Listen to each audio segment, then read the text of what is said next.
Speed Gaming presents game number 2 of the Link to the Past Randomizer tournament. And we are here for this match between sab0tender and Andy. I'm Adirondack Rick, being joined by Drossi 1. Game 1 went in the direction of sab0tender. What happened in game number 1? Well, what it really came down to is that there was progression in a pendant dungeon. It could have been either pendant Thieves or pendant Swamp. Turned out to be pendant Swamp, which is where sab0tender went.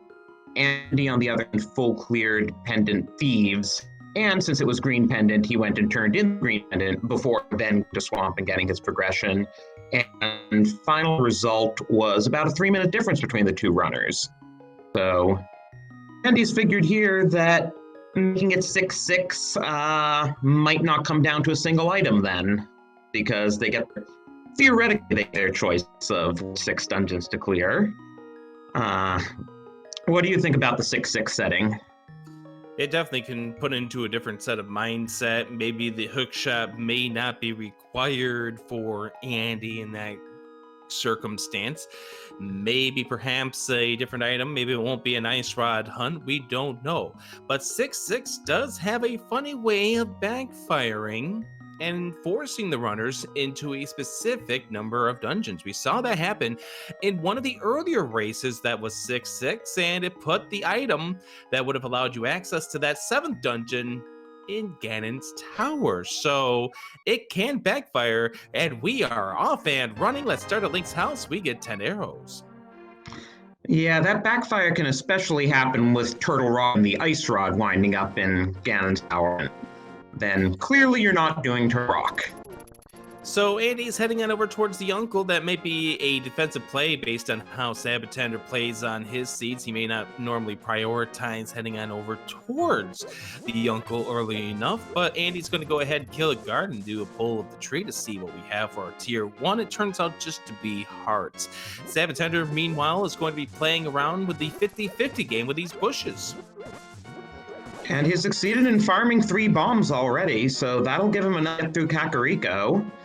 And meanwhile, not finding as much in Uncle so far. Just a bit of money. 20 rupees and a piece of heart was the reward, as we find a glove at the race game. So sab0tender farming that extra bomb definitely did pay out for him. He's going to be able to grab this glove, and who knows, this could be a situation where you have a Kakariko village into a Dark World access. That's one of the pieces of the puzzle right there. Yeah, you never know. We could get some crazy early Dark World. Strange things have happened. This tournament's been definitely filled with some crazy moments, as we see Andy starting off at the Sanctuary. It was just 10 arrows there as well. As sab0tender does grab his glove, he's going to be making his way through Kakariko Village as Andy's making his way to the Lost Woods. And one thing to be aware of here is that Andy is much more of an execution player. He's taking a more standard routing, relying on execution. sab0tender is more of a finesse player, so he's taking a bit less conventional route, hoping to come up with something big early. We find ourselves with a bug catching net. Andy is going to go ahead and grab that for now. We get our map check. We do see, what was it, 2 crystals in the light world. We have pendant at the Eastern Palace. Yeah, I didn't catch whether Hera was a regular crystal 6, though. Did you? They look like they were both standard crystals. Neither of them were flashing red. Yeah, it was a super quick check. So far, though, outside of the glove, there has been no progression to be found as Andy makes his way through. And you notice that he's making some quick movements here past those guards. That is his NMG experience shining proudly for him. As he makes his way through the village, he does not have any bombs, so he's going to start down here at the tavern and get lucky because there was 3 bombs back here. So Sabo finds that bottle, which is always a nice find in Kakariko because you can just check Sick Kid while you're at it, and a sword in there too. So we know where the progression is. And 300 rupees, which is going to go ahead and help out with the bottle vendor. Plus, we also get ourselves some magic powder. So, some nice things to be found inside of that cave in the well. A good find. Yeah, we get 5 rupees, so a 95 rupee loss there from our bottle vendor today. Yeah, almost as much of a scam merchant as Zora tends to be. Sick kid, an early quick check gives you 20 rupees.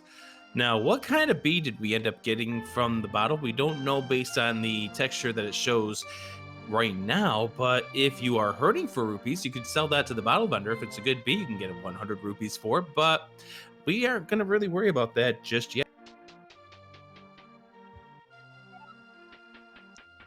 And with this dip into blinds, sab0tender's going to show us the last check Sakuriko that we have not yet seen. We get ourselves some bombos, some rupees, some arrows, and a shield. Bombos could be interesting a little bit later on as sab0tender hugs the wall just a little bit. As he gets himself another 20 rupees. He is not even going to check the dead woods at this point. Maybe we'll lump it together with a check of the lumberjack cave. We'll see. I know sab0tender, based on his previous gameplays, he's the type that might gamble on certain locations.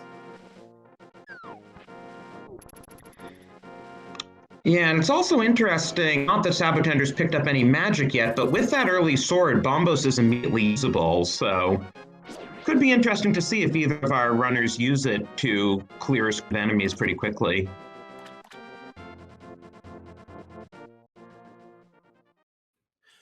So sab0tender here, heading here to the swamp area. We get ourselves the moon pearl, so we are just one item away from Dark World access.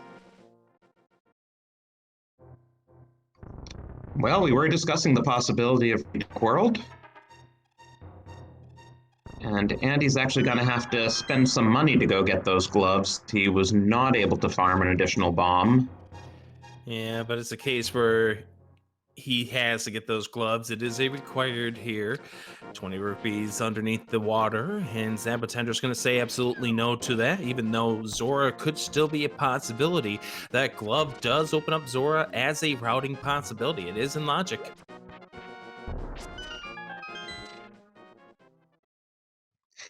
And Andy takes a momentary pause there and says, "Oh yeah, I probably do want that glove." I know sab0tender wants to get that big jar of magic right there, give himself a free refill in order to make his way over toward the north. So the Moldorms are part of that magic dropping group. We get ourselves a piece of heart, 20 rupees. Another piece of heart, the cane of Samaria, and a heart container. And this is one of those moments that I was telling you about right there. sab0tender is going to gamble that Ice Rod Cave is not going to be necessary at this stage. That said, he's starting to run low on locations. There's really Escape, which is where he's probably going right now. Both of them are going there. Yeah, that makes back Escape a very easy and obvious check. 5 items still remain inside of the escape area. We've seen one of them by way of the 10 arrows. So sab0tender going to be making his way in here, killing the rats, and Andy doing the same thing. Get ourselves some gloves, the piece of heart, and a key. So sab0tender's doing the save and quit. Andy is not, which means, what is he doing? He's gonna use key check Dark Cross, which is non-logic without a fire source, but both of these rooms can easily be dark rooms and escape, so I'm not too worried about Andy's ability to get there and check it. Oh, and he released that beat you were talking about. It turned out just to be a regular bee. Did have a little bit of issues with the rat, but that was a beautiful move there to actually use the bee, because when you lose control of that rat, it can get to be very, very bothersome, because that rat could just go anywhere if you don't get him in the first few seconds. So he definitely used great use of the bee. Now, this is a sequence break. Does he get something good for the sequence break? We're about to find out. And it turns out to be a heart container. So Sabo's gamble paid off, and he's short a heart, which this early on could potentially make a difference when you're low on health, but certainly not essential. sab0tender saying absolutely no to the bug catching net. And oh, the crabs are dropping red rupees here. That's a nice find here when you've got Zora as a possibility, only 18 rupees away. And looks like Sabo's got to check Lumberjack now. Interesting decision for him to check right now. Is Aga going to be required in this seed? Not for that heart container. Andy's now doing those South Shore checks that will prove a bit more fruitful than a lot of the other checks, as we saw on Sabo's side. Yeah, speaking of sequence breaks, sab0tender is going to be breaking up to the mountain. I know this paid off for him in one of the qualifiers that he turned in a very decent time, where there seemed to be quite a lot of help up on that mountain. Although what he's getting right now is a maximum of 2 checks with his equipment. Speaking of qualifiers, it's also worth noting how evenly matched these two runners were in the qualifier, because as so happened, they did 4 of their 5 qualifiers in the same races, so I was looking at the results. Andy finished ahead of Sabo in 3 out of the 4, but one of them was only an 18-second difference, so pretty even, all things considered. Yeah, and I think that may have been the race there where he ended up breaking up to the mountain early on. Could be the one where he ended up finishing ahead of Andy. So Andy's getting these items out of these chests. He may make the way over to Ice Rod Cave at this point. And if there's progression in there, this is going to be an advantage for Andy over sab0tender. And if not, then we're really just down to the front of Escape, Sahasrara and East Palace, and dare we say it, Ajna. Well, you can say it. And Zora. I'm sorry? Oh, I realized that when I was looking things off, I forgot Zora, which I already mentioned a couple of times. We get ourselves some green goo over here on the mountain, so nothing on the sequence break for right now for sab0tender. The more important thing is that he did establish the warp point when he decided to come back up to the mountain. Not a huge difference though. As Andy goes inside Ice Rod Cave, here is a big moment in this early part of this race. If this is something important, advantage Andy, but it does turn out to be 50 rupees. He's continuing on, which means where is he going? I'm guessing he's gonna fake Flipper, and then the question is just which of the water locations will he be checking? Now you notice that Andy is killing all of these crabs, and that is because he's realized that they are part of a rupee dropping group, and he has 440 rupees. He wants to put himself in a better position in order to get to the Zora with 500 rupees. As sab0tender makes his way to the uncle and that chest outside, gets his 20 rupees and a piece of heart, but he's continuing on into the escape area. We have seen 3 items in the escape area. And we know that one of the remaining ones must be the map, so there'll only be 2 actual items in front of Escape here. As Andy heads his way to the hobo and gets himself a piece of heart, sab0tender in the escape area. Andy diving into the water, and with 440 rupees, he is hoping at this stage that he can get the 60 rupees he needs in order to get the Zora item. Bombs. Ew. Yeah, so only 1 more item here and the booty prize of the map. And then at that point, if there's nothing in this escape sequence, we'll be down to what Eastern Sahasrara we haven't even checked yet. So that's still a wealth of items that could lead to something. We're still just missing just either the mitts or the hammer for Dark World access.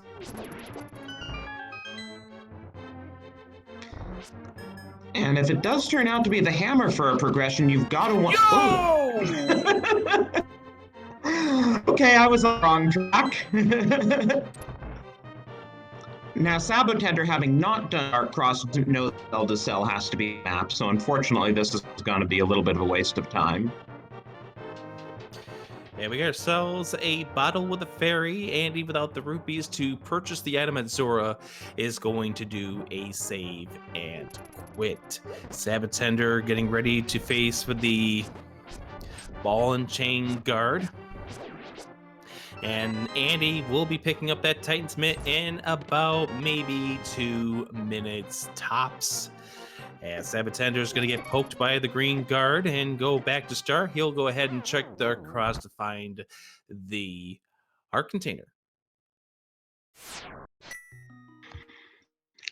So now it's interesting. Once sab0tender does this, and when he gets his mitts, do you think they go directly to Dark World, or will they check Sahasrara just because it's 3 real easy chests? No, they're going to the Dark World. The way that they want to route this at this stage is get into the Dark World and hope that they have the mirror so that they can check Sahasrara with any various check to the Palace of Darkness. Now, we don't know if the Palace of Darkness is going to be required at this stage because, remember, first of all, we know that we are going to be seeing 2 pendants in the Dark World, but also the fact that this is 6/6. Yeah, we don't yet know what's going to be the easy crystal. Ooh. And he is not going to be getting the Dark Cross chest. We'll see if that comes back to haunt him, because this might be a case where sab0tender is going to be coming back here later on. You see him do the save and quit. He is done with the castle. He's going to go start at the sanctuary, make his way to the Dark World as Andy picks up his gloves at just the same time. And Andy realizes that the map is in Zelda's cell, and that will allow him to save some time. So for all their differences in route, the runners are pretty well even up right now, 15 minutes in. With one big exception, though. Andy has already checked the Waterfall and Hobo, and that's checks that sab0tender is going to be making at some point in time as well.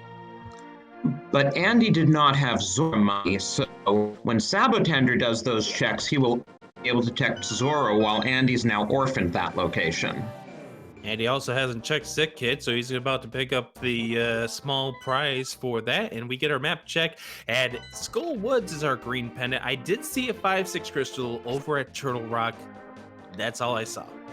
I saw the other pendant at Ice, but I did not catch where the other 5/6 crystal was. Chat helping us out, Thieves Town. Well, that's nice and convenient, since sab0tender is right here in Village of Cast, and Andy's up to be. So sab0tender making his way into, well, I would assume the Thieves Town's going to be at his destination. It's always a question mark whether you go inside without the hammer. And there's the map check for Andy. So we are going to need the Cane of Samaria, which we already have. We're going to need at least 1 medallion, which we do have a Bombo's medallion. We don't know if it's going to be. So now the strategy does come into play. Which do you try to make your 6 crystals? What is the dungeon that you're going to leave behind? Obviously, the one you'd love to leave behind is Turtle Rock, because believe me, you don't like doing the Ice Rod search. On the other hand, if you happen to turn up the Ice Rod in the natural course of things, you'd probably be just as happy to leave Swamp Palace behind.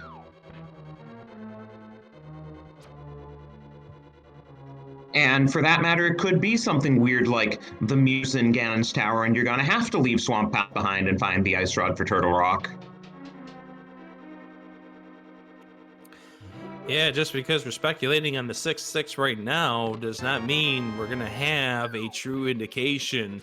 This seed could have other things in mind. We have ourselves the cape as one of the items, and the boots. Hey, let's do some running. Speed up the seed a bit. Both of these runners are liking that here, and I'm going to guess the sab0tender's really going to like that. As Andy takes a death. I don't know if that was a forced death or if that was unintentional, but he is leaving. So yes, that was an intentional death here for Andy. I guess he decided he doesn't want to risk being something in a big chest that he can't get at without the hammer. Yep. That's exactly what it is. As he goes down to the brewery, the hook shot. Ooh, that's a nice item to find.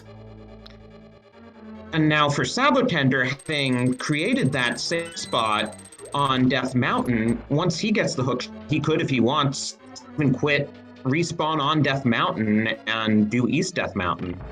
I don't think you're doing that without the hammer. The thing is that you always, until you get the hammer, your only Dark World spawn point is there through Kakariko Village. You're going down to Hype Cave, and then you'll make that decision. Getting the hammer is going to open up the options. We'll see what happens here. So Andy now making his way over to the digging game, where digs number 1 through 30 can yield you a nice item, or it could yield you total trash. What are we going to dig up this time around? Well, what you were saying about the circuit, I wonder if either of our runners is a detour up and see what's on Bumper Ledge, since the cape just conveniently happened to turn up in Thieves. Does that mean anything, or it's just a random object turning up? A lot of digs to get ourselves a piece of heart. Now, here's the thing. As we see Andy setting up the dash speeds here as he makes his way over towards the breadsmith, he's going to carry him all the way over to the Hype Cave. sab0tender finds something he didn't want to see in that cell. That chest right next to the maiden is a small key, and I haven't been really keeping track of the items in this dungeon. We've seen the compass. I don't think we've seen the map. So in that case, sab0tender is net. We haven't seen the map, so sab0tender's hoping that he does not see the map on blind here. Blind wants to be enlightened.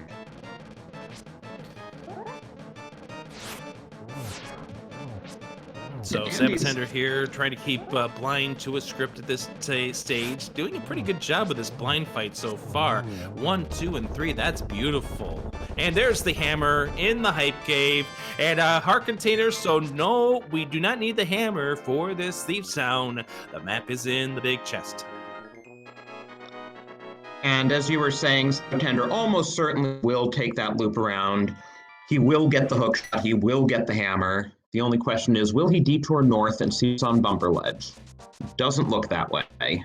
I don't think you're making that move until you have the Mire, because then you're orphaning off Graveyard Ledge.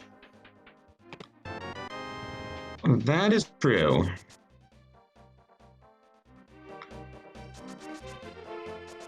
sab0tender making his way around, so he will get the hammer. So now this opens up the entire mountain. So this would be the better time to head up in that direction, see what's there. Nice, beautiful movement there from Andy. You can see how fast he was climbing up those stairs. That's him doing the pumping strats and the NMG strats. Very good there for Andy. Let's see what we get for the breadsmiths. It's the flippers. Interesting. So we know the flippers aren't immediately locking anything. They're certainly necessary for swamp and logically required for ice. But Andy did all those out-of-logic checks and didn't find anything.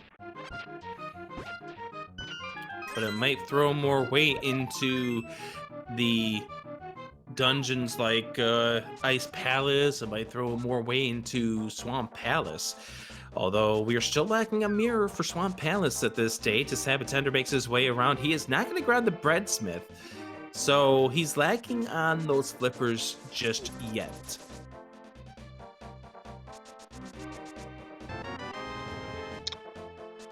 Yeah, I think, especially once he gets the hammer, Mountain's going to be a much more attractive play to him than Smith Chain. So Andy making his way back down. This might be the completion of Thieves Town now that he knows that he has everything to beat this dungeon, and that's exactly where he is heading, right back into Thieves Town. So sab0tender saved a few seconds on what Andy will be doing inside of this dungeon, because he's got to walk back over to where he took the, near where he took the death, but he's also going to be checking the big chests, considering how the item layout was in this dungeon. As sab0tender gets his items here, getting some chest turns turned in there as well. Does the save and quit. And where's sab0tender heading to? Bet he's heading up the mountain. Exactly. Yep. Now, the only catch here is that our runners still do not have a fire source. So if Hera winds up being fire locked, they can do the Hera pot clip. I'm assuming Andy knows it. I don't know if sab0tender knows it, but I have the hook shot. I'm going to assume at this stage in the tournament that both of these runners do definitely know the Hera pot. This is something that these two would have practiced and have done for quite several times.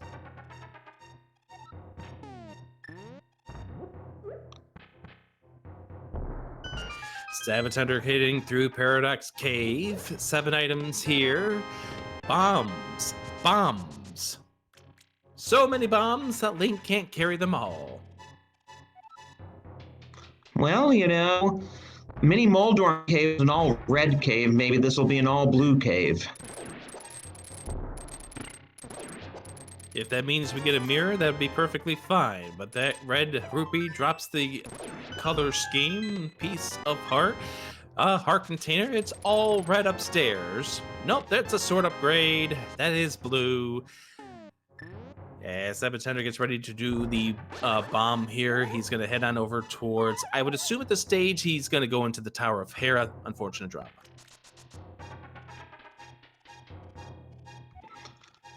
But he's going to try that again instead of just going outside and going up the vanilla way. Seems to have it set up right this time. I think it's a case where if you end up falling down, you still have a chance to make savings of doing it the intended way. But after you fall down the second time, then you're starting to lose some time. So sab0tender is heading on over, gonna see what's on the island, see what's the mirror's gonna bring to us, and we see ourselves a bow up there on the floating island. Now that's interesting because now that we've progressed bows, that immediately tell us anything about the mirror.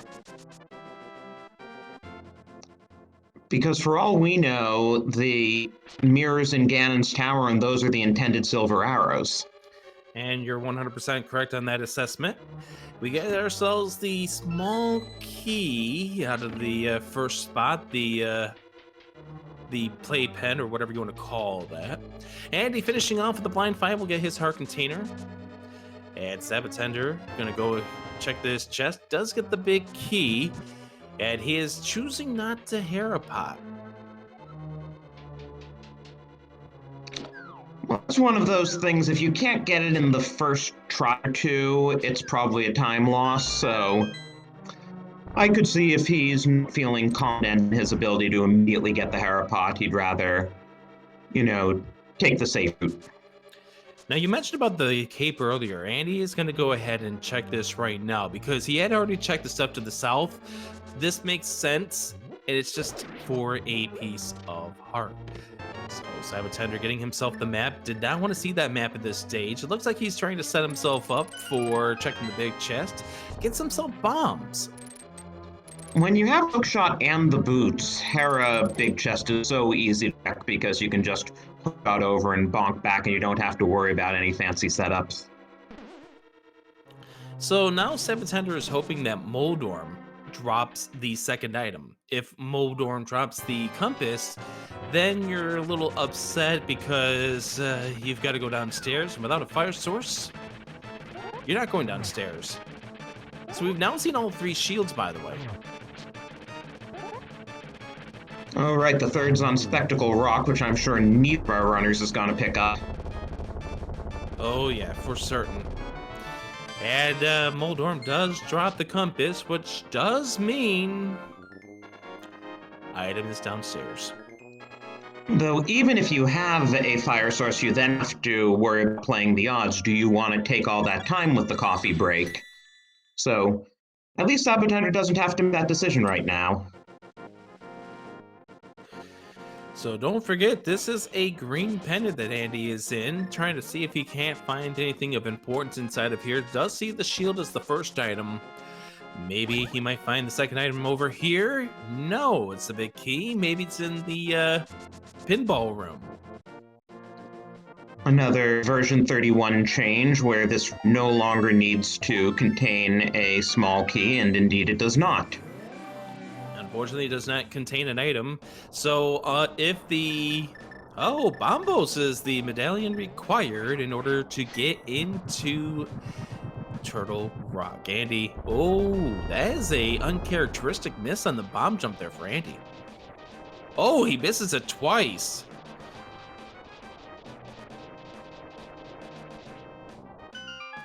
And gets a small key for the effort. So one of the items inside of Skull Woods, and technically 2 items in Skull Woods, is going to be Fire Rod blocked.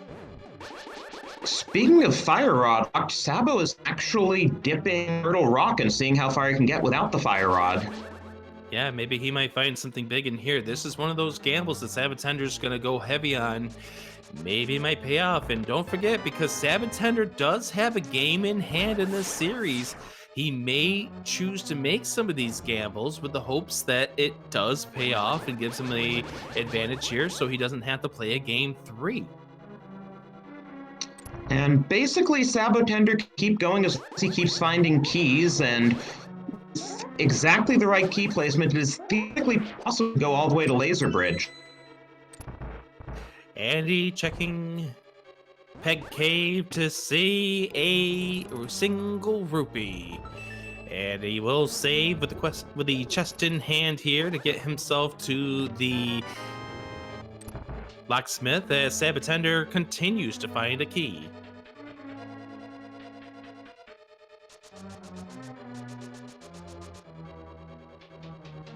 So the next thing is to continue with need a vanilla biggie in lava chest.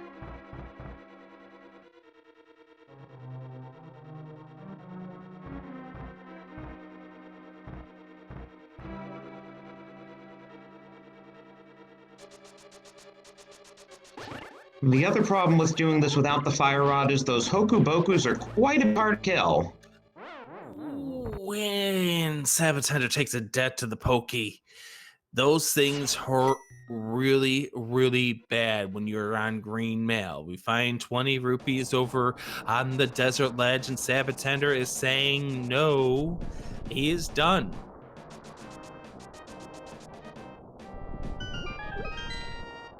And honestly, there's only a 1 in 3 chance that he would have been able to continue anyway, because there's a 3 chance that the big key was Fire Rod locked.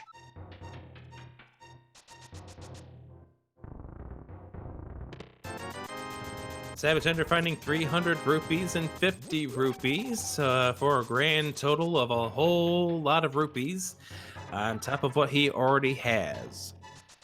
And Andy found a whole lot of thing in his cave. Yeah, we're coming up empty, but we are going to go check King's Tomb. As sab0tender checks Hookshot Cave, Andy checks King's Tomb. Let's see what we have. 300 more rupees, a piece of heart, some bombs inside Hookshot Cave, a red rupee, and another red rupee. Ooh.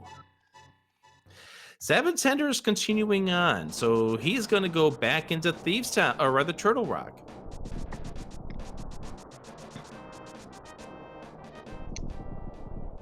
Yeah, I was actually wondering, so I'm continuing on if you might check Spike Cave while he's up here, since he does have the cape. Yeah, that was one of 2 possibilities here for sab0tender. Was either he was going to go and check. He's going to go ahead and check Spike Cave, or he was going to check this, as Andy checks to see what's on Lumberjack Ledge and finds out that it's just a heart container. Now, sab0tender still has to be careful because he is down to 4 hearts.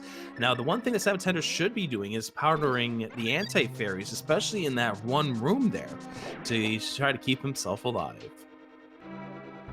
Andy now doing the sequence break, and don't forget, all that we're seeing from sab0tender bear in mind, is a sequence break. Yeah, logic requires either the lamp or the flute to get up Death Mountain, and so far our runners have either. The lamp or the flute, which we do not know where either of them have been. sab0tender switching it over to the Bombo strats. Yes. With that early Bombos, I did say I was hoping some run would just clear a room that way. Makes me so happy. So sab0tender making his way over here and finds 10 arrows, and that is going to do it for our great Turtle Rock adventure. So, one thing to note about Sabo's trip up there is he orphaned Spiral Cave, so it'd be interesting to see if Andy checks it while he's up here. Didn't he check that post? You said Spiral, right? Yeah, he never did Spiral Yeah. Cave. He went up the mountain in Oh, Paradox that's right, Cave, and then he stayed top. Yeah, that's right. He went Turtle Rock as his portal. That's right.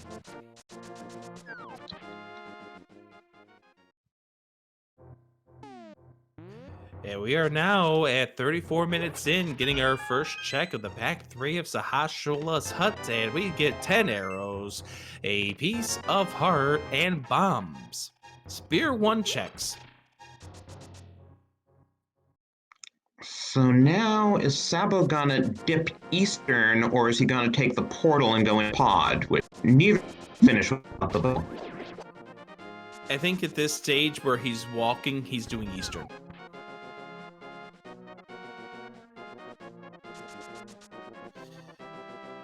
The potential of needing the bow is less inside of Eastern, and you're guaranteed 2 items without it.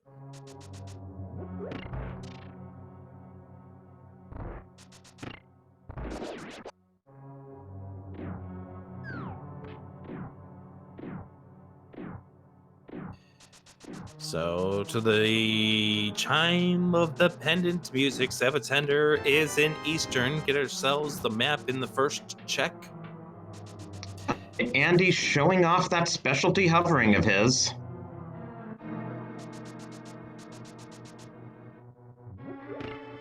Which makes you wonder why he didn't do that in Skull Woods when he was having trouble with the bomb jump. I know.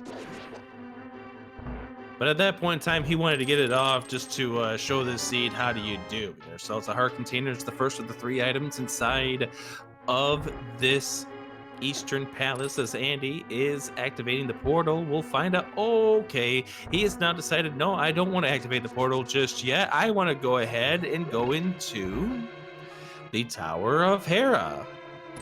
Which makes there's no mirror, therefore no way getting back once he goes through the portal. I think that's kind of why he changed to what he was going to do, is because of the fact that he did not have the mirror, so he had no way of going back to this, and it would have just required him to go back the long way around. As sab0tender is continuing to check out this Eastern Palace. Gonna go ahead and check to see what's inside the big chest. We have ourselves a blue rupee for item number 2, and now it's time for sequence break time. Which may or may not pay off because the vanilla big key chest will either have the 3rd item or it will have the compass. Looks like Andy is trying to set up a Hera pod right now. He is going through with the menuing to try to get himself in the right position, and he hooks himself in. That is a setup. I mean, there's like about 70 different setups you've seen from runners in this tournament alone for the Hera pod.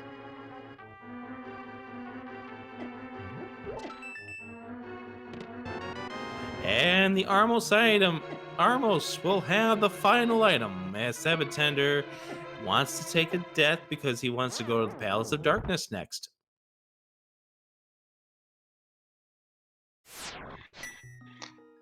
Good setup for that, at least. Ooh, Andy has trouble with that bumper.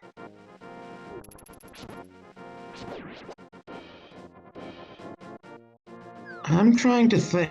Zora and Catfish are definitely in logic. Without the mirror, you can't both at the same time.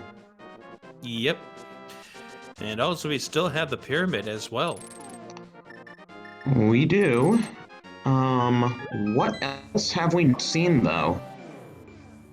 Spiral Cave, right? We'll see if Andy tries that or if he follows in Sabo's Spiral Cave. footsteps and does that portal. We have Spiral Cave, we have Spike Cave, we have Andy facing off against Moldorm. We also have Pyramid, we have Catfish, we have Zora. Andy finishing off against Moldorm. Of course, we have what is inside the Palace of Darkness at this point. Though, important to still remember, Spiral and Spike are both out of logic because we do not have Lost Death Mountain access yet.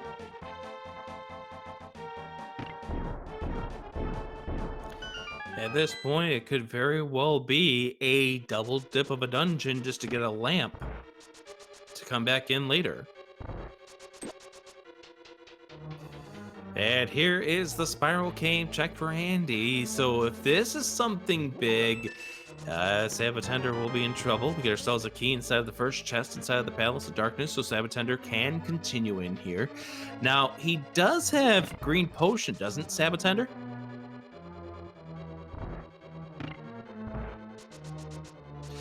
Oh, the shovels inside the Spiral Cave.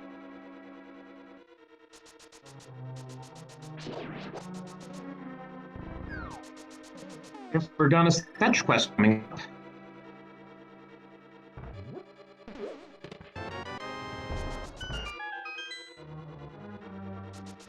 You gotta love fetch quests.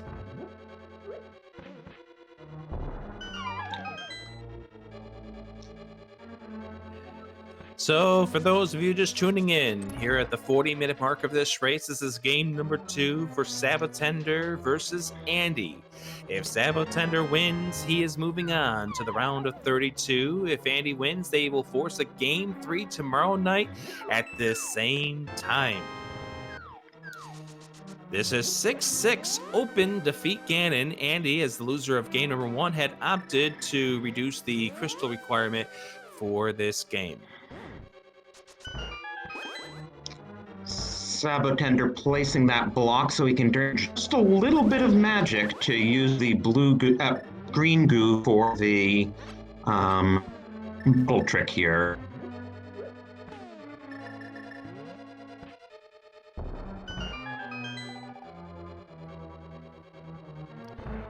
As he makes his way into the room, he does pull off the camera adjustment pretty well. So the potion glitch versus for sab0tender, he will now have access to these back 2 chests. One of which will be a small key. Look where Andy is heading. Oh, guess we will see Spike Cave. I will say that Andy is hoping that he can get himself a fairy underneath one of these bushes because he's down to 2 hearts. Gets a heart and looks at his bottle and he says, do I really have enough health to get through this? He's gonna try at 3 hearts. Yikes. Well, with the hook shot, that might be doable, but you can't use the hook shot and the cape at the same time. Well, let's see how he can do right at this point. Down to just a little bit left. Can he pull this rock in time? No, he's not gonna make it. That's gonna be a death. Oof, so close.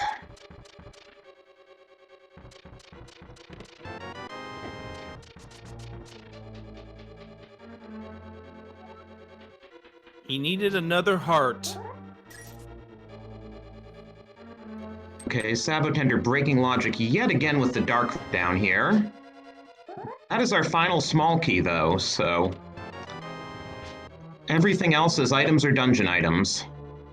It also means that Harmless Hallway is going to have an item. Either that, the dungeon item, or the big key. And we've seen 3 items so far and they're all worthless. And there is the big key, so everything else is going to be out of logic as Andy will go check to see what's on the pyramid before he decides to head into the Palace of Darkness.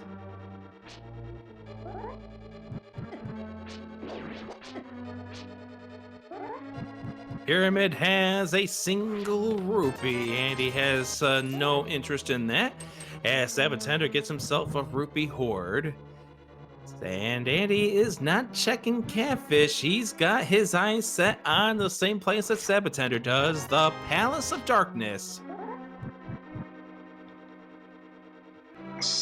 And whatever sab0tender pulled out of that chest, we did not see.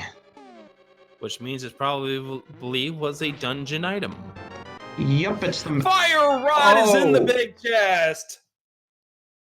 So that tells us quite a bit about logic, because you're very definitely supposed to have the lamp by now. Andy will have that fire rod in about 3 minutes.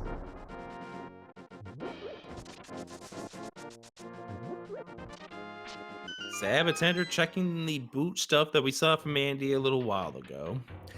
So now we have what is really just 3 locations that could be where, actually 2 locations that are in logic, and that's Catfish and Zora, to get ourselves to the next step in this progression chain. Yeah. Unless that shovel led to something for Andy, but we're not going to know that for quite a few minutes here. But the shovel can't be logical progression because Death Mountain's out of logic. It could get us something, just as, you know, sab0tender can now beat Mothern in the green pendant, and that gets us not the logical progression. Andy hovering his way over, and he messed up. You saw him hit bonk against that rail, which forced him backwards, and that caused him to lose the hover where he needed to go. He is, this is rough here for Andy. You know, this is where you got to really make sure that you're under good standing as far as your feelings about the seed are concerned. And also, that was Andy's only way over there, because we saw that he only has 1 bottle and it's empty. Very good point. So that hover was absolutely necessary for him.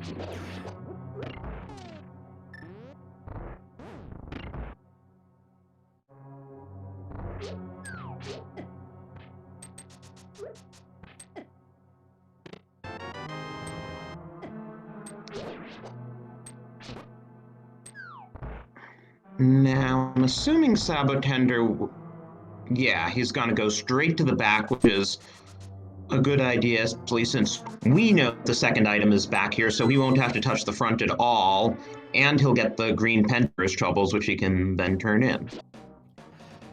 And that is one of those things here where, quite easily, sab0tender could get something, but it's still out of logic at this stage. Andy taking the death to get himself back to the start.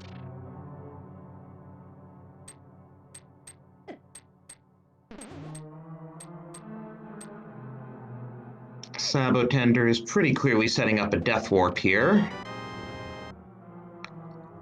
Oh my.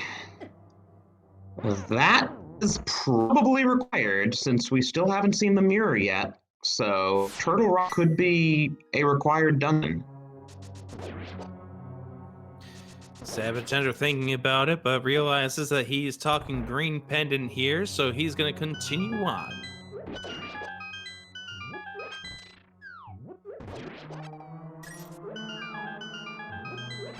Game number 2, Andy trying to force a game 3. This round is 64 of this tournament. As sab0tender has a fairy, which is going to be very, very nice, but if only he grabbed a bug catch net, he could have had it into one of his bottles.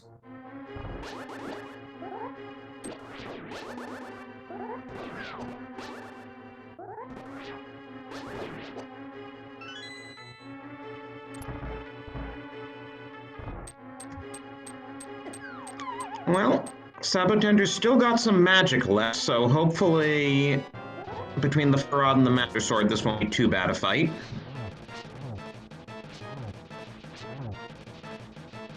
This is just a battle of patience at this point. And a beautiful fight there for sab0tender on the Master Sword. Getting that green pendant yield. And he is done. But he's got to do the breadsmith chain still. And Andy taking a death in the maze to the fire. And as going back, doesn't know. Oh, right. He hasn't got the fire rod. He will need to go through there and get the fire rod. I totally forgot.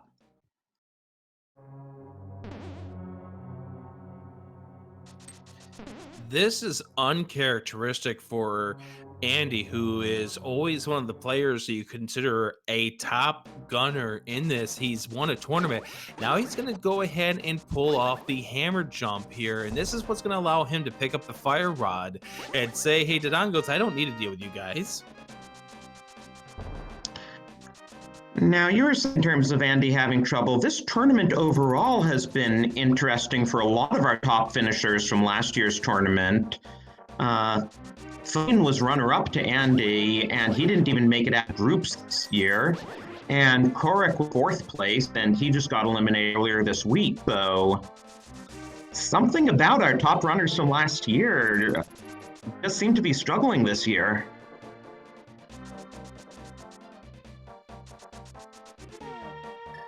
sab0tender getting ready to go.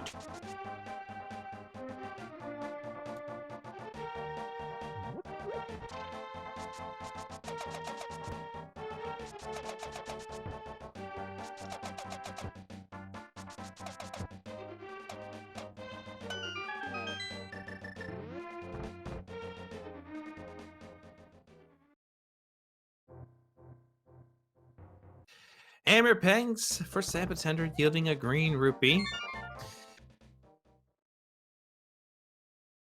Hammer pegs for sab0tender yields a single rupee, and he still has not pulled the flippers out, which could get interesting here.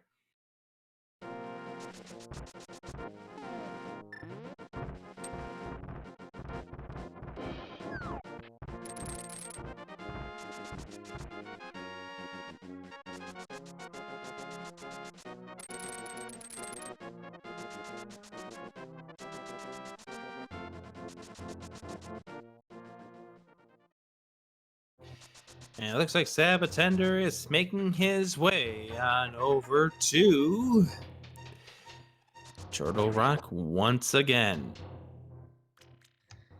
This time for the full clear, but at this point, you're starting to notice kind of a health poor seed. We haven't seen either mail upgrade.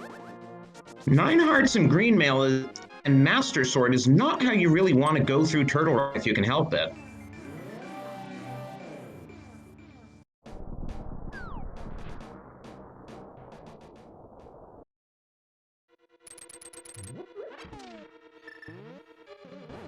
And just a quick note, Andy does have the fire rod pulled out of the Palace of Darkness. The ice rod turned out to be in Skull Woods behind the fire rod.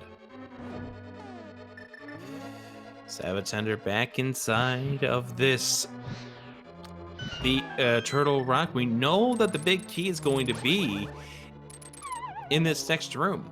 It has to be. Along with possibly an item. Instead, it's a dungeon item. It's the map, so therefore we do know that the Crystal Roller Room is going to be a key, and that laser bridge is going to be required based on the key usage that sab0tender has already done. Why couldn't the big chest have a key in it? Because I said so. Oh, okay. Honestly, I forgot about the big chest. Hopefully sab0tender remembers that one doesn't skip the big chest. Because I've seen runners do that, where they follow that logic exactly the same way, skip the big chest, and wind up short a key.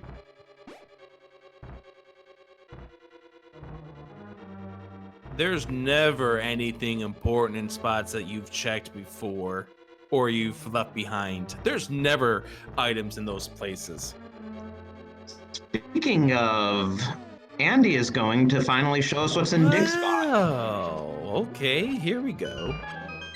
This is going to be fun. Now, if this is something that's required, don't forget, this was in Spiral Cave. And it's bombs. No. Catfish or Zora has the progression that's supposed to get us onto the mountain or towards what gets us on the mountain. See, that wasn't a key. Never mind that one that's underneath that key count for sab0tender.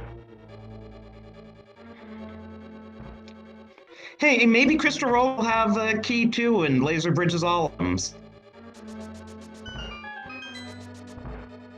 There's no number underneath that key count. That's not a 1.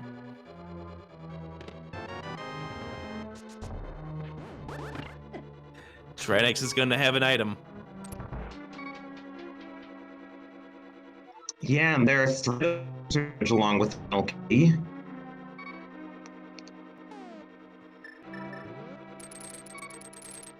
Oh, just got the hookshot usage in time to prevent getting hit by the fire chain. Andy making his way up to the mountain, and this could be a Turtle Rock choice here for Andy.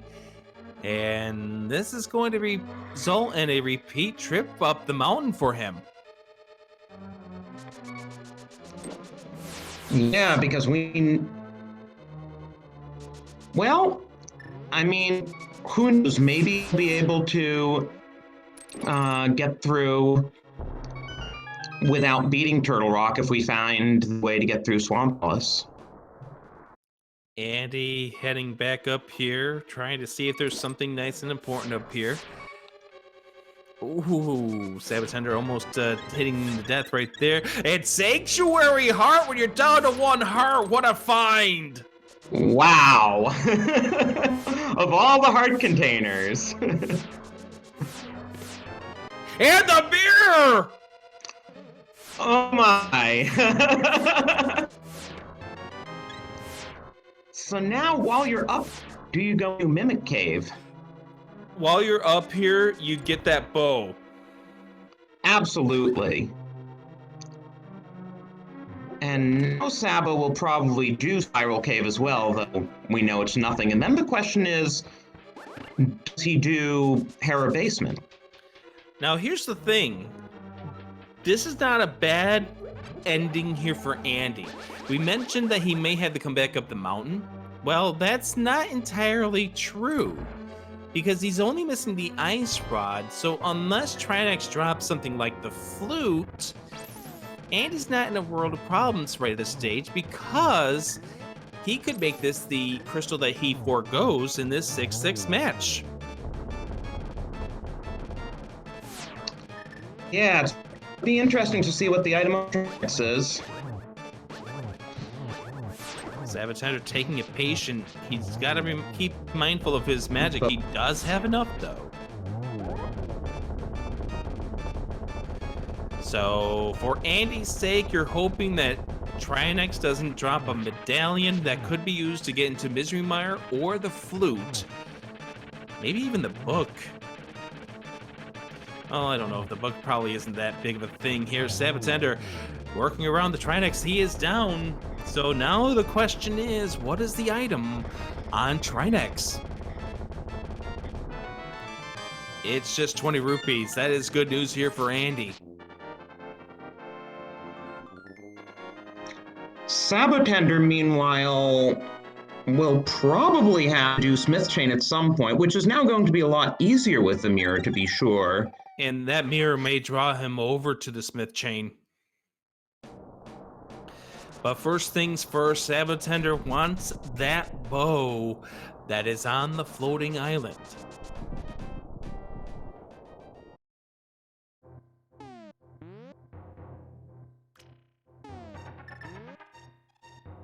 Now, the bow here comes into play because of the Eastern Palace. We know that there is an item on the Armos Knights. It is a pendant dungeon, however. It will also let us finish pod, which we need for the crystal. And I will admit that I wasn't keeping track of the items. I don't know if we have 4 items accounted for inside the Palace of Darkness or 5. There's the bow pickup for sab0tender. And he's going to go ahead and do the save and quit. He's not going to check Spike Cave. And I wonder if Andy does try to do Spike Cave while he is up here. That might be a question mark. sab0tender. So regarding pod, Helmasaur, I believe, has the compass. But he'll still need crystal. Oh. I thought he was going to go down in the water, but he realizes he does not have the flippers just yet. So he is making his way over towards the Palace of Darkness. He'll go into the portal. Oh, he's going to trade in the green pendant first. That's right. sab0tender's going to find out what the green pendant is first, and that's 50 rupees.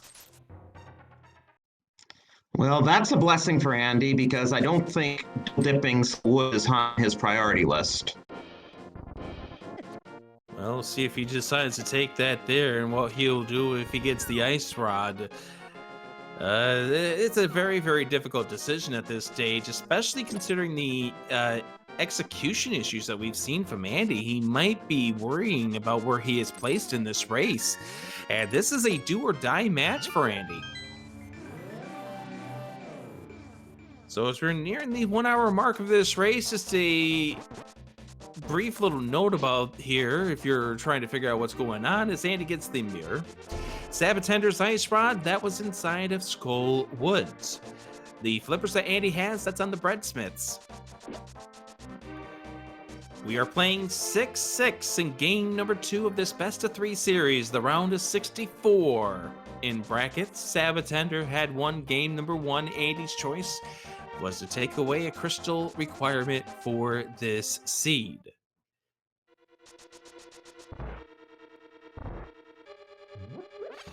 Andy checking Mimic Cave, Red Rupee.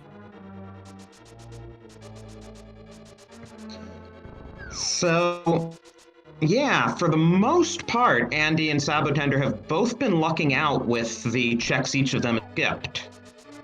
And it's that flippers versus that ice rod right now is the only difference. Andy going to go back up the mountain to claim his bow. sab0tender making his way over towards the Helmasaur King. That will give him crystal number 3. Actually, crystal number 4.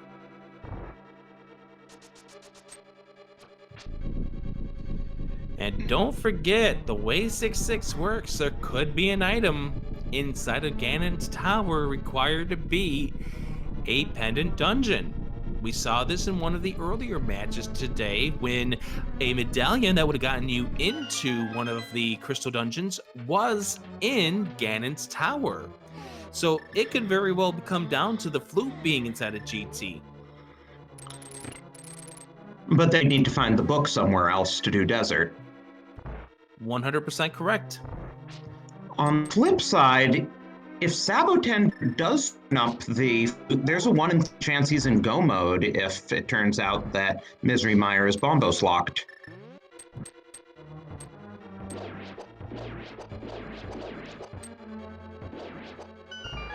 That is actually crazy to think of. I mean, that's just what happens if we find the flute.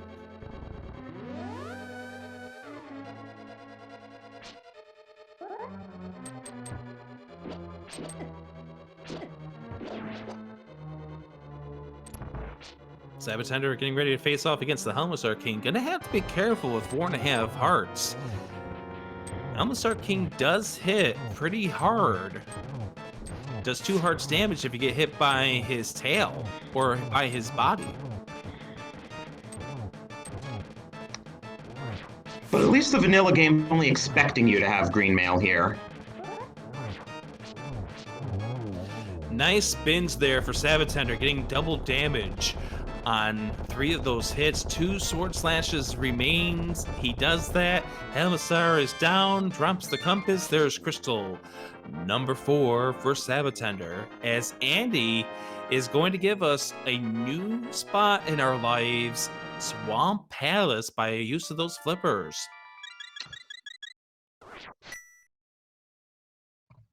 Now, sab0tender, I think, still hasn't checked Pyramid, so I wonder if he will go and do Pyramid Fairy, then Pyramid, and then work his way up to Catfish and Zora. Well, he's starting at Link's house, so I'm guessing we're going to grab that Pyramid Bomb right now. See what those two items are. And don't forget, Turtle Rock was part of the 5-6 combo, so this is a case of if the flute turns out to be at the Pyramid Fairy, then that's bad news, but sab0tender's heading somewhere else. It looks like he's gonna go and see what's in Cave 45, this place that is south of Haunted Grove.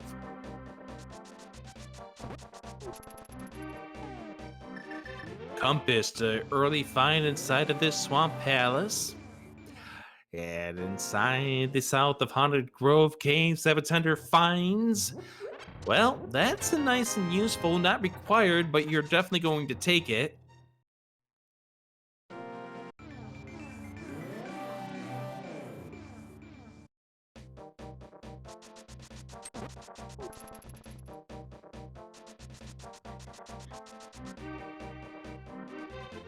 It would be funny if Zora has the flute. And it was just sitting there available to our runners all along. That might make some decision making for both of these runners a little bit different if that was the case, because then your logic at least has been pieced somewhat together. Obviously, how do you get to the fire rod is still a question mark, but who knows? As sab0tender is about ready to find out what's at the pyramid. And I believe the Death Mountain and the Fire Rod are only logic breaks currently. Am I right? Correct at this stage. Mire also. Honestly, Mire also, because that was beyond a dark room.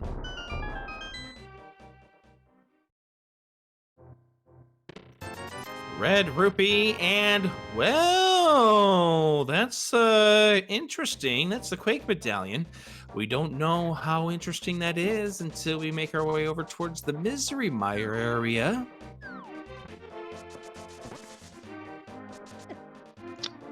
But it increases the chances that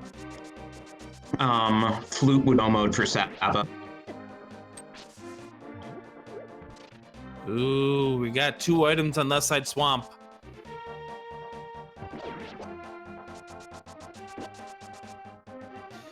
All right, what is our progression? What is this piece that we've been missing this entire seed? We're gonna find out from sab0tender in just a few short seconds here.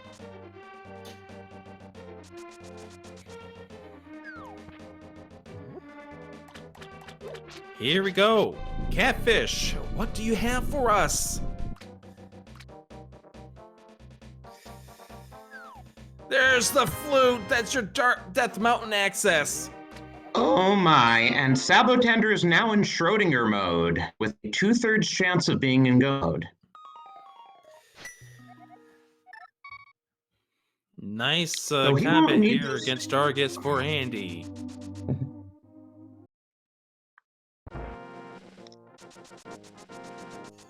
Yeah, Now, Sabo's going to take that chance. Didn't even bother with Zora. yeah, well, at this point, it's a case where wherever the flippers might be, he's going to be missing out on 3 items, so he doesn't want to kind of piece them away in case he has to make a trip back. Here is the activation of the flute crystal for Andy. Yeah, and as Chad is pointing out, Andy's really only chance in this now is Ether locking Mire. Ether locking Mire would be best case. Middle case scenario would be Bombos. Worst case scenario is Quake. And Sabo is wisely Sab0tender. filling up his potion. Yeah, at this point you have to. You know what's ahead of you. You may be in go mode. You're also potentially looking Master Sword Silverless here. Which adds to the reasons why you're gonna go ahead and do that.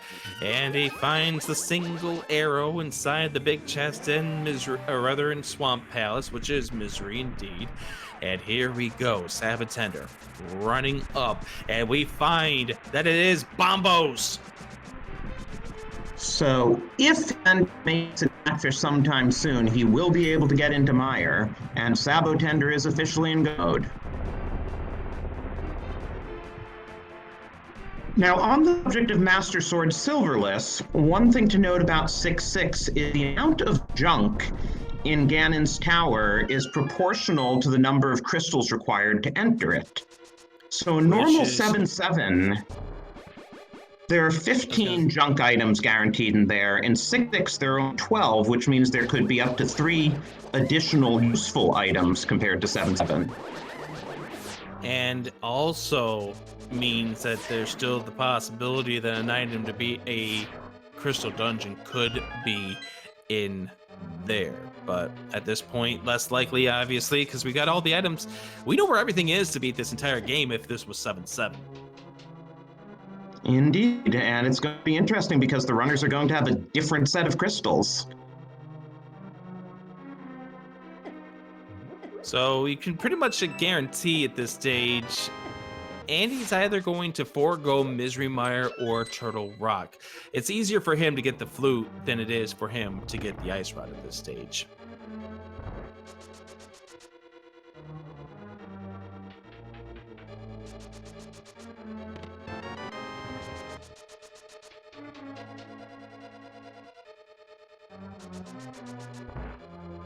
Nice spin speed there for Andy as he makes his way over towards the south of Haunted Grove. He will get the blue mail out of there.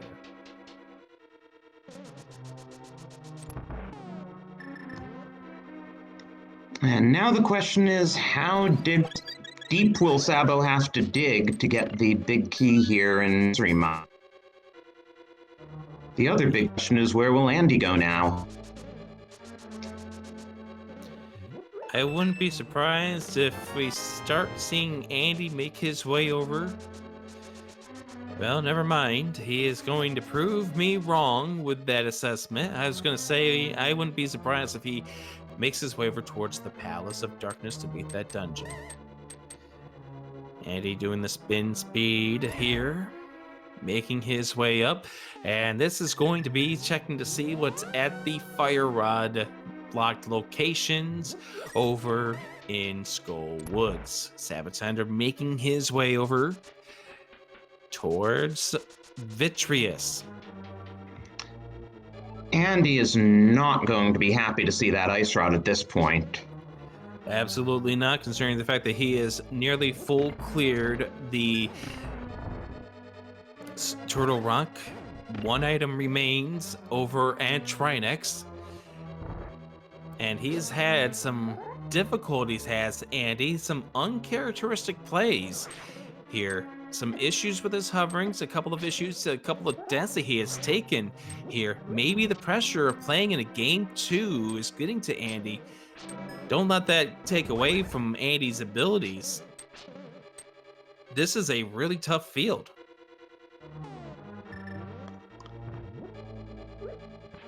Yeah, and we saw Andy pull off that really difficult hover and odd, which is something that probably not more than a dozen or so players could comfortably do.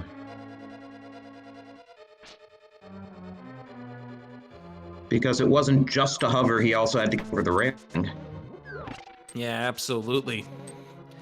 And so therefore Andy can get himself ready to go for his upcoming trip to Awesome Games Done Quick, where he will be playing in that crowd control run on Saturday, a week from tomorrow, or a week from Saturday, rather.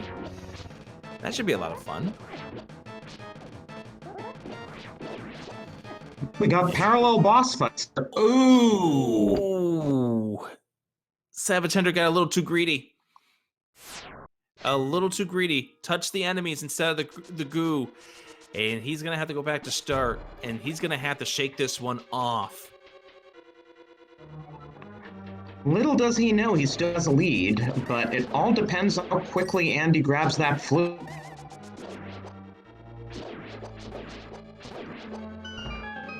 Because we have not seen the book yet, so for all we know, that flute is required and the book is in Ganon's Tower.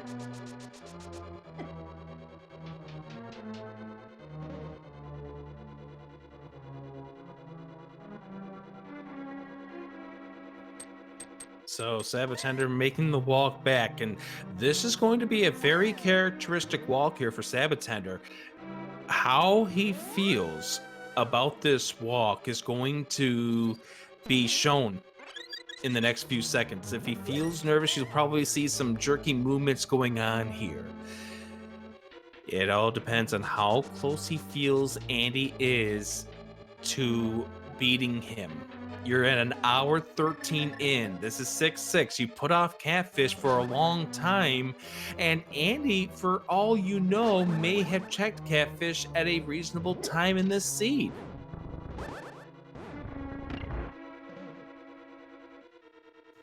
Yeah, and with a 6-6 at this point in, it's entirely possible for a runner to be in GT. It happens neither of these runners is, but for all sab0tender knows, Andy's in GT. Little does sab0tender know, however, Andy is going to be getting the flute in about 2 minutes from now.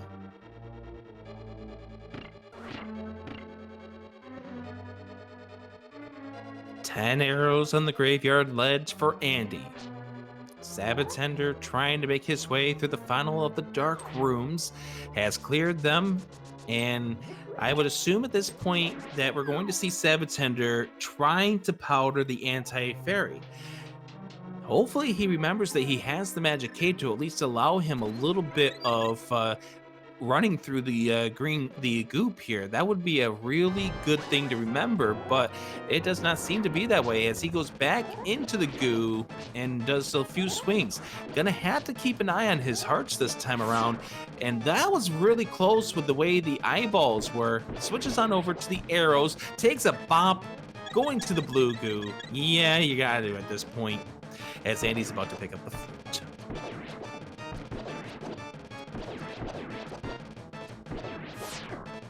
Ooh, gets hit by the lightning, but at least the lightning's the least of your concerns. And here comes the remaining arrows to Vitreous. Oh, I thought that was close. Andy gets the flute. Vitreous is down and gives sab0tender a key. So Andy is now in go mode, but only 3 crystals, and sab0tender just put his 5th.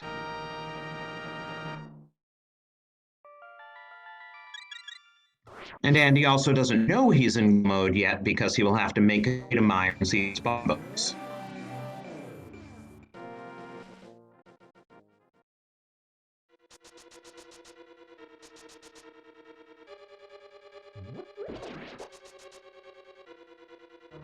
sab0tender heading here through the desert would be really happy if he found a tempered sword somewhere. Instead, sees a key on the torch as Andy activates the flute.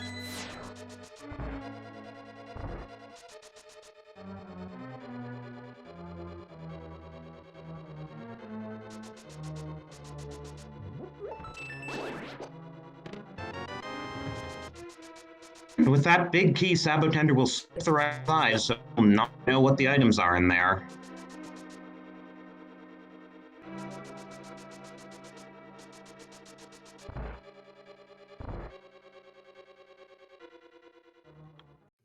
Andy checking Mire's shed.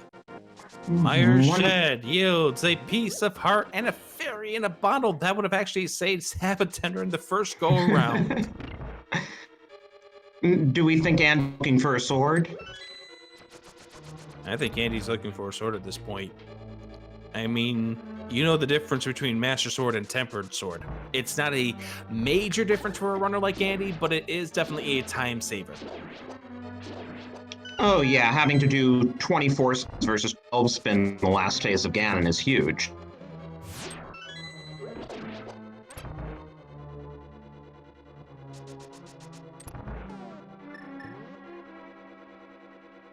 So our runner's actually, for the first time in quite a while, in the same dungeon at the same time. Yep. Little does Andy know about what the story of this seed is. Little does sab0tender know what the story of this seed is.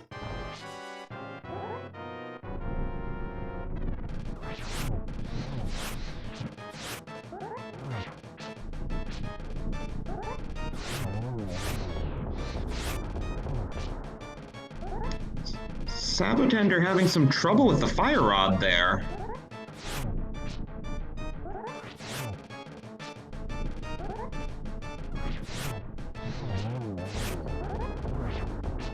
Takes care of a couple of them. This is definitely a slower fight here than sab0tender probably liked. Missed on the swing. Yeah, this is definitely not a fight that sab0tender is going to be proud of. But he does finish off the fight. Grabs himself a red rupee for his troubles. And with that 6 crystals, sab0tender has what he needs to go into Ganon's Tower. Jurassic, tell us what's about to happen. So, there are 22 small chests in the basement of Ganon's Tower. Any of those can contain the big key. If you would like to guess a number between 1 and 22 in chat, and you happen to be right, you can wind up on our fabulous leaderboard. What's your guess, Rick? I'm going to guess number 12. Let's force him into the rando room. Maybe we might find a sword as a result. And he does get the crystal off the Lammo. A little bit of a faster fight than what we saw from sab0tender. Yoinker's wife is throwing in a guess of 15. Shoutouts to Yoinker's wife, our tracker behind the scenes here on Speed Gaming. And don't forget, coming up after this, we got one more race on our 5-race-in-a-row marathon here, as Wither J. Bradley takes on Asger. What a great race that's going to be. Yeah, and that will also be their second best of 3, so Willer J. Bradley could advance, and as remarked earlier, he is the only other one of the top 4 from last year, as Andy still standing here, so should be very good race. Winner of this match, if sab0tender is able to hold on to this lead, he would be moving on to the round of 32, where he'll be facing off against either Phylian or Walther 4. Or IV, or whatever you want to call the end of his characters. Walther versus Phylian, that winner in the best of 3 in the round of 32. And get your final guesses in here.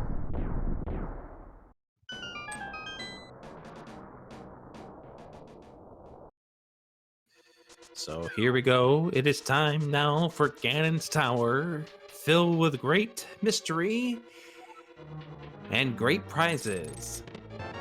Like, for instance, a small key and a heart container, and that small key will inspire sab0tender to check out the right-hand side. Shoutouts to the 1900 of you that are watching us here on Speed Gaming. Again, we do hope that you can stick around for the last game of our 5 in a row here. Willer J. Bradley and Asger. That should once again be a fun match here on Speed Gaming. Approximate start time is 11:20 Eastern in about 30 minutes from now.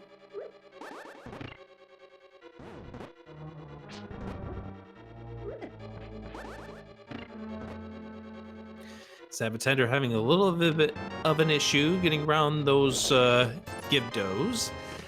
Gets a compass, a rupee, 5 rupee, a cane of Burna, and a heart container for his troubles. So that's 6 now. I just realized that, call me slow, but Andy intentionally skipped Mire. He's going to go up mountain after Helmasaur and do Double Rock as his final crystal. Tempered on the torch. Well, those extra 3 relevant items in GT are making a difference.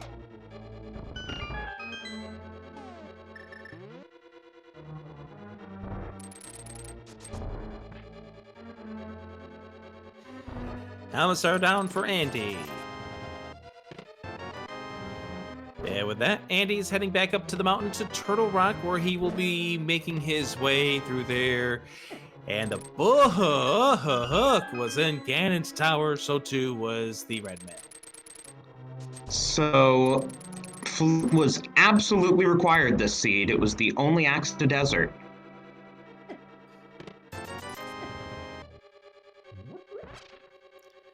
Andy, with some violent sword slashes, have to feel like he's not happy where his run has been going right now. Going to be purchasing some potions, then he'll be making his way into Turtle Rock to be getting his 6th and final crystal. Reminder, this is 6-6 to defeat Ganon in this mode.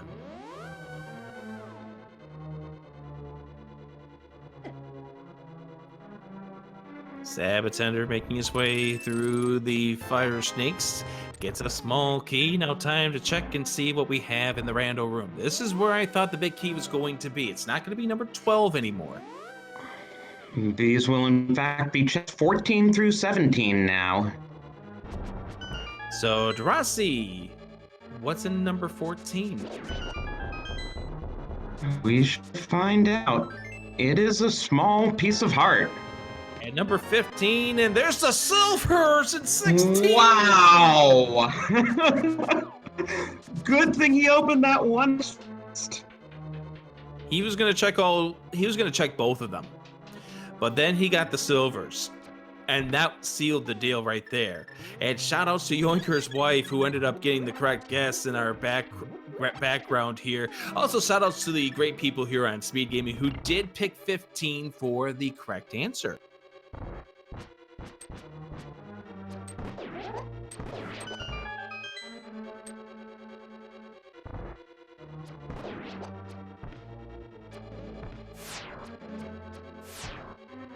And congratulations especially to Neustria, who is now, in fact, on top of our leaderboard as of 15. Huzzah! So sab0tender making his way up again into Tower, Andy making his way through Turtle Rock.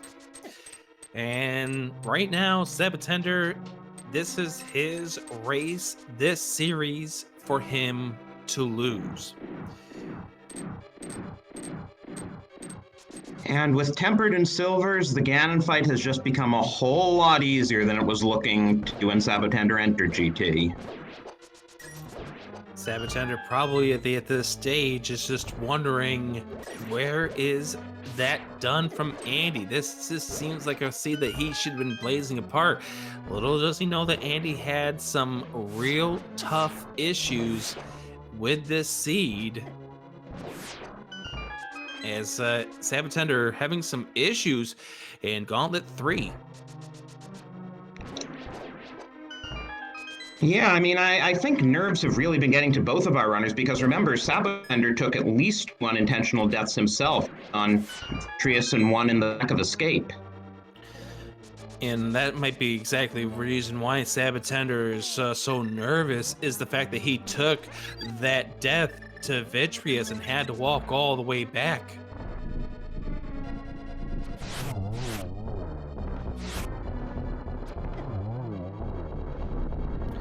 Andy getting pushed off the laser bridge here, as sab0tender misses with the arrow just barely.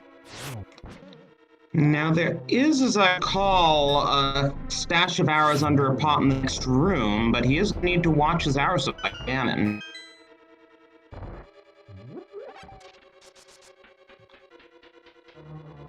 And he is not grabbing it, so he is... I have to be careful with arrows for Ganon. I don't think there's any further arrows here unless he has to find them in a chest. He's got 5 of them, and he's got no other reason to use the arrow, so he's fine. Right, I just mean, say he tried to go for a double in one phase, and the second arrow's too late. Well, that's 100. That's true. But I don't think at this stage that sab0tender's going to even dare try that maneuver. I wonder where the lamp turned out to be. Oh, yeah, though thankfully he's got some underneath this right there. sab0tender's gonna Oh, he's going to use the blue goo. He didn't need to. That jar of magic would have been enough for him to use the fire rod shot, but it does save him from having to pick up the green jar in that room with the lasers. And Andy has collected his 6th crystal, so he will be on his way right over to GT. Little does he know that sab0tender is 1 floor away from Aga 2 now. sab0tender just heading straight for the magic, heading into the Moldorm 2 fight.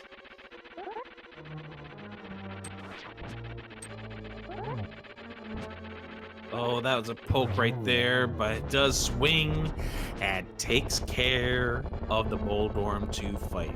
As Andy makes his way into GT with the 6 crystals, a piece of heart find for sab0tender.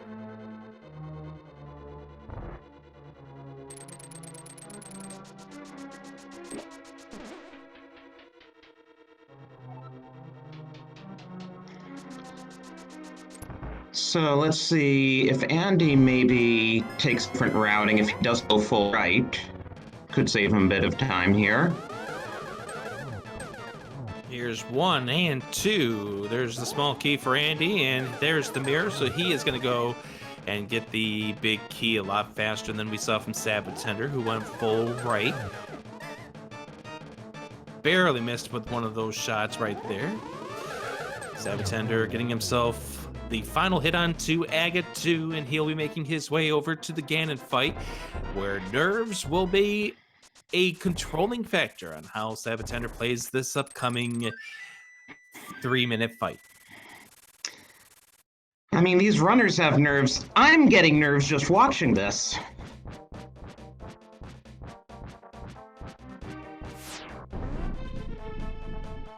Andy getting himself the red mail, finding the book, stun those staffos. Stun prize was 20 rupees, not that it really mattered at this stage. As Ganon is telling us some information about hot air balloons today. So the 12 hits per stage here for stages 1 and 2 for sab0tender. Does a couple of spins to get a double credit. Gets Ganon into stage number 2. There's the fire bats. Uses the hook shot to get himself a little bit of protection. Missed with a swing that allowed him to get hit with one of the bats.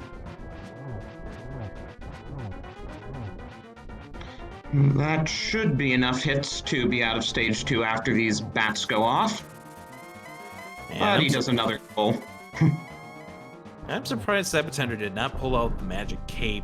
And that's something we're going to have to ask him about when we get to the interview here. As we get him to stage 3, 4 hits. But Ganon's going to warp and not play nice.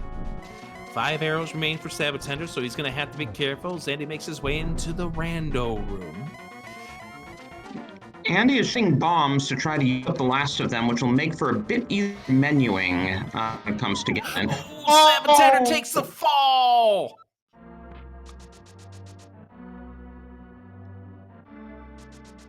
This is not sab0tender's first Ganon on this either. Oh, he's got the mirror out. Is he going to go get some magic? Oh, he's getting some magic.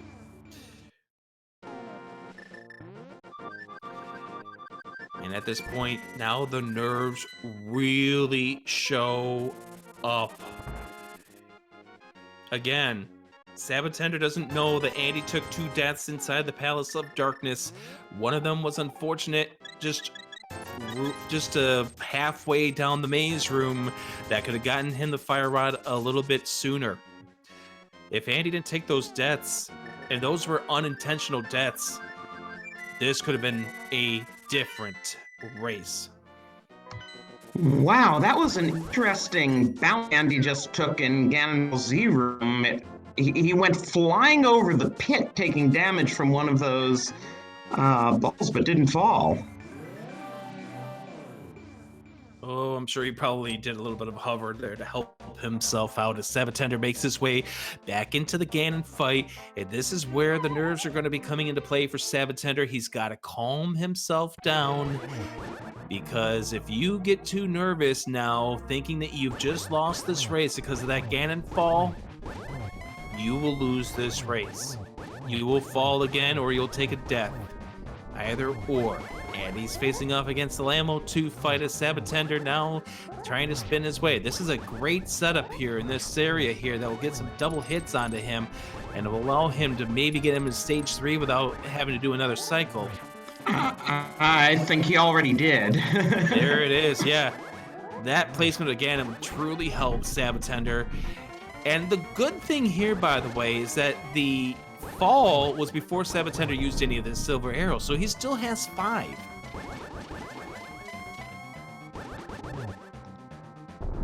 And he does run out of arrows. Every arrow he's short, he'll have to get in 3 spin attacks on Ganon. Yeah, that's right. As sab0tender makes his way into stage number 4 once again. Gets into slash over here, fires the silver arrow, that is 1. He will not get the torch glitch. And this time he's going to be extremely careful to make sure that he doesn't get bopped around by Ganon when he's trying to light those torches. There's 2. Over to the left corner. Gets the silvers out. That's 3. He knows the torches are going to go out before he has the chance to get him for hit number 4. Gets into the bottom left corner. And that will do it as sab0tender will knock down the defending main tournament champion of Andy, winning this series 2 games to none. I'm in shock. That's all I can say. I'm in shock. There it is in 1 hour, 34 minutes, and 20 seconds for sab0tender's win over Andy.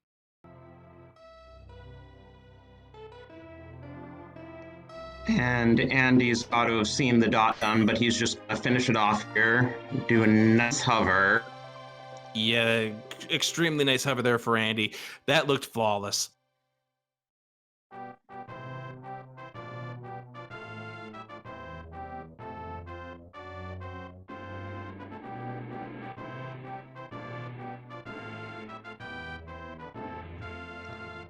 And just for the record, Andy not only won the last tournament, but the tournament before that.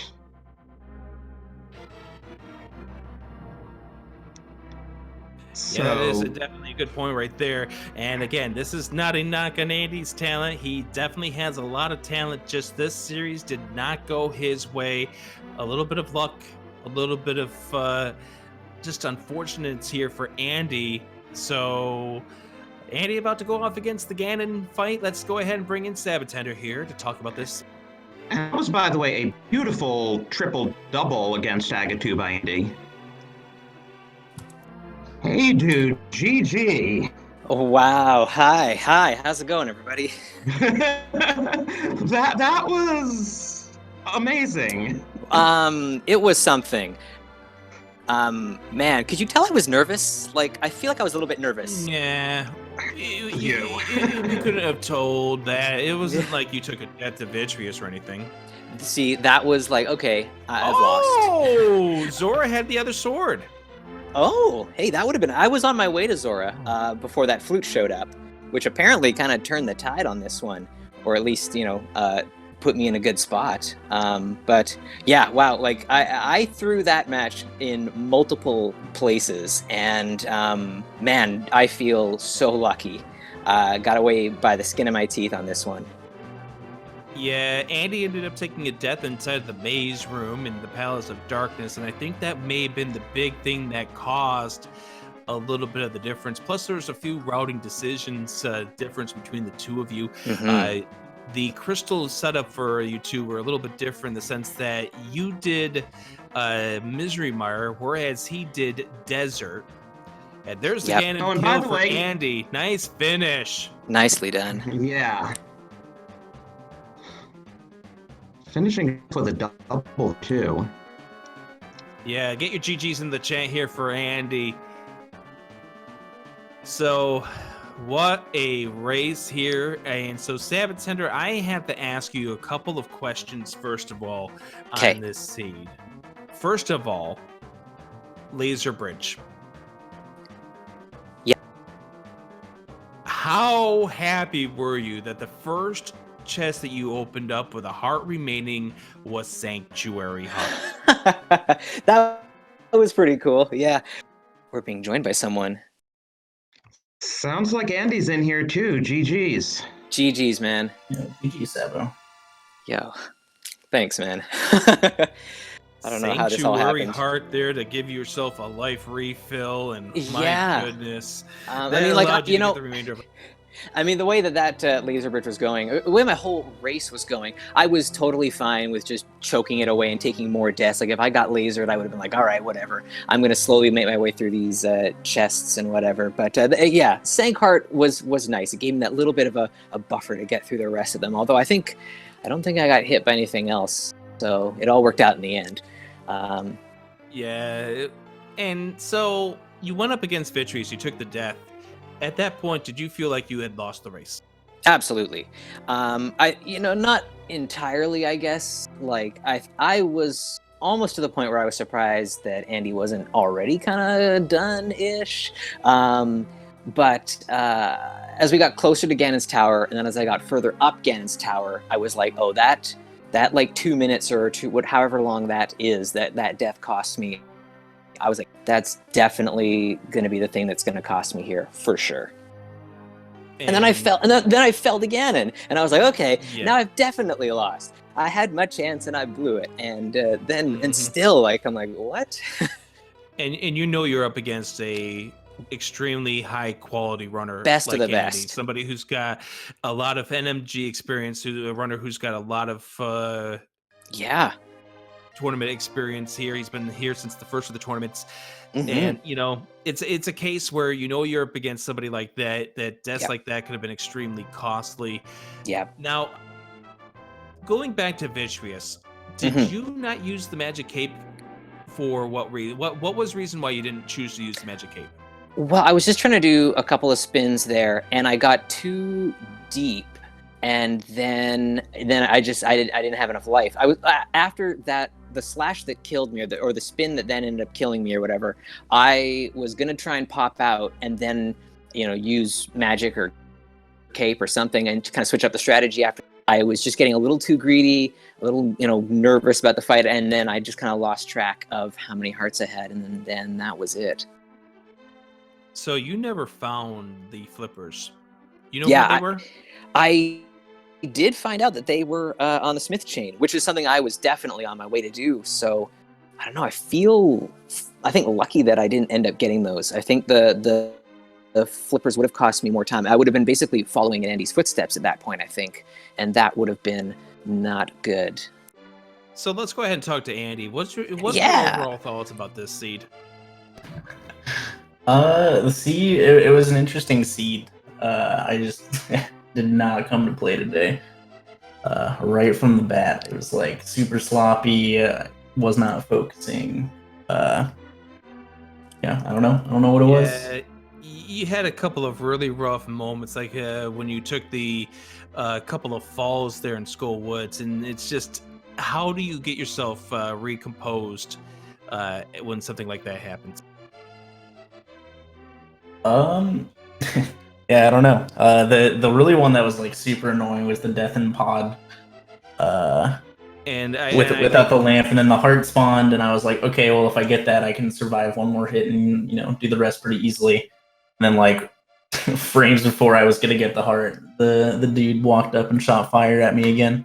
Yeah, that was an extremely unfortunate death, and that took you away from the fire rod by a couple of minutes right there. And this was a really weird seed. And for the longest time, we were waiting for one of you two to go check Zora or Catfish, because by that time, we knew that progression had to be on one of those two. That would have even gotten you up to the mountain. Yeah, it was just funny how far out of logic you both were by that point. And I don't know if either of you ever figured out in the 20-minute delay where the lamp was, but we never found out where it was. I'm pretty sure it had to be an ice palace somewhere. Oh, Zora yeah, was a sword. Yeah, that was a really good point there, because We never saw it in Swamp. We never saw, and it couldn't even have been in Swamp because it was beyond Laser Bridge, where the mirror was. Now, if you had a chance to do the seed all over again, what would you two do differently? Not make dumb mistakes. That's pretty much it. Yeah. I would be in the same boat. Yeah. I probably wouldn't have done Eastern as late as I did. I really shouldn't have. Just taken that fire rod and done like Skullwoods, or just gone straight to Turtle Rock, especially already knowing that like there was a bow up there. But you know, that's how it goes sometimes. Everyone in the top 64 bracket is good. No one can guaranteed win against anyone else. That's how it goes. It was a fierce competition to even make it into the group stage of 128 people, and then it was a further slog fest to get into the brackets. And I know both of you would like to have gone even further than this, but you gotta give a GG to both of you guys, and thank you very much for playing in this thing. sab0tender, you're not done. You're gonna be facing off against the winner against Walther and Philian. Did you, when you saw the brackets, have any idea you would be playing in the round of 32? No, absolutely not. I had a pretty good run up to this point, and I was fine with whatever happened. The bracket draw comes out, and it's Andy, and I'm like, well, that's it. I'm done. So no, this is wild. I'm way over achieving here. But I don't know. Just you get hot at the right time, and you make a couple of good decisions, and it works out. So I mean, anything is possible here. So that's the nature. So yeah, I mean, I'm excited, I guess. And Andy, I know you got something big coming up in about a week and 2 days right from now with the crowd control race at AGDQ. You're going to get yourself ready to go and bring up a lot of money for the Prevent Cancer Foundation by way of doing that. Wish you good luck in doing that, and hopefully the audience. Nah, what the hell? The audience, go ahead and kill them all. Yeah, it's gonna be something else. Thanks for the good luck. But this allows you to play more mystery seeds and things like that.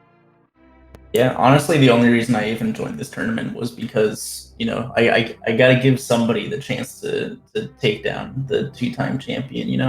I couldn't just not join and steal that possibility from someone. So I'm glad it finally happened. Now I'm not obligated to join these long tournaments anymore. So, yeah. Hopefully you can relax and enjoy the next week at AGDQ in the meantime. Yeah, for sure. So, yeah, GG's again to Sabo. He deserved it, dude. Yo, thanks, Andy. GG's, man. I'm looking at the collection rates here. I wouldn't have guessed there would be such a disparity, though. 137 versus 156. It didn't. And so you had more chests open in GT. It didn't feel like Andy did that many more checks in the lower world. Yeah, I mean, just it was. I was pretty clean. I'm not gonna lie. It was pretty smooth sailing for me. So I can see. I mean, the thing is, Andy only finishes a couple minutes behind me, but checks like 20 more locations. That makes perfect sense to me. But yeah, I was lucky in the choices that I made for sure. One last question. I did want. I was just going to say it. Never mind. Go ahead, Rick. Go ahead, Drossi. Well, I was just going to comment that I realized that the full curve swamp probably made about half of the difference in those two numbers. Yes, I would say for sure. So I did want to ask sab0tender this question here. So you got the big key, position number 15. You check one more spot. I assume you're going to check both of them. But all of a sudden, right to the right of the big key, hi, Silver. What a lifesaver. Yeah. For me to try and get the torch glitch on a silverless Ganon would have been just a nightmare. So I did forget that I had those silvers, which is why I panicked in the Ganon fight. But yeah, what a lucky find there, right at the very end. All right, well, GG's for both of you guys. We got another race coming up here in 7 minutes. Whether J. Bradley versus Asder. game number 1. Any closing thoughts for you? Good luck to Sabo the rest of the tournament. You better win this one. I'm not losing to a not champion. Oh man, Monk S. Correction, game number 2. And sab0tender, I know you've got to switch over, no longer in the playing mode, but doing the commentary mode coming up here in just a few minutes. It's a busy day for me, man. Yeah, okay. So, yeah, GG's again. And thanks, Rick and Drossi, for being on comms here. Thank you. I can't wait to watch this one back. And Yoinker's wife on tracker duty. Thank you guys all for doing that. Absolutely. And just a reminder here, please do give both of these runners a follow. You saw how amazingly they both played today. And Sabo's advancing, and he's got a lot of mystery seeds in him. You definitely want to follow both of them. All right, our marathon of Link to the Past randomizer here on Speed Gaming continues. Game number 2 of whether Jay Bradley and Astor coming up here in about 5 minutes on Speed Gaming.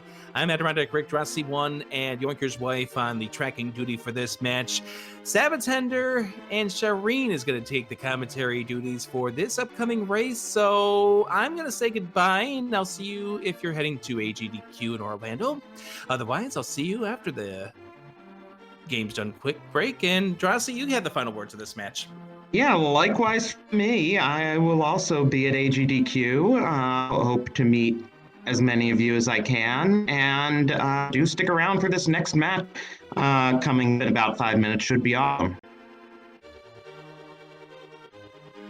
Here on Speed Gaming.